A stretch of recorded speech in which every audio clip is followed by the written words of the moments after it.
যে যে বিকাশ বা নগদ নাম্বার দেওয়া থাকে, অনেক সময় দেখা যায় নাম থাকে আব্দুর রহিমের, কিন্তু বিকাশ বা নগদ নাম্বার দেওয়া থাকে মেম্বার সাহেবের।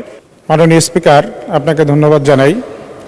আজকের এই সংসদে বসা, কথা বলা এবং এই ত্রয়োদশ জাতীয় সংসদ নির্বাচন, এটা সম্পূর্ণই আমার জন্য একটি ঐতিহাসিক ঘটনা।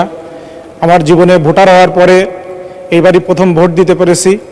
এইবারই প্রথম আমি নির্বাচনে প্রতিদ্বন্দ্বিতা করে প্রথম এমপি নির্বাচিত হয়ে আজকে এখানে দাঁড়িয়ে প্রথম কথা বলছি। সব কথাগুলো আমার জন্য অত্যন্ত স্মরণীয়। তা আজ আমি এখানে দাঁড়িয়ে আমি আমার নির্বাচনী এলাকার সকল জনগণকে ধন্যবাদ জানাই।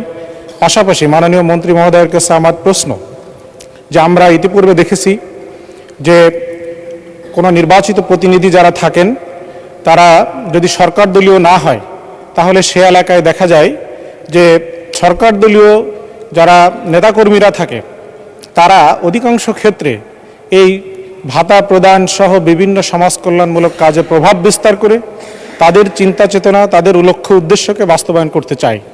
দেখা যায় জনপ্রতিনিধি, নির্বাচিত জনপ্রতিনিধি সেখানে শুধুমাত্রই একটি সিম্বলিক কায়দায় বসে থাকে। তা আমরা এক বৈষম্যহীন বাংলাদেশ গড়ার জন্য হাজার হাজার মানুষের জীবনকে আমরা ত্যাগ করেছি, হাজার হাজার মানুষ আহত হয়েছে।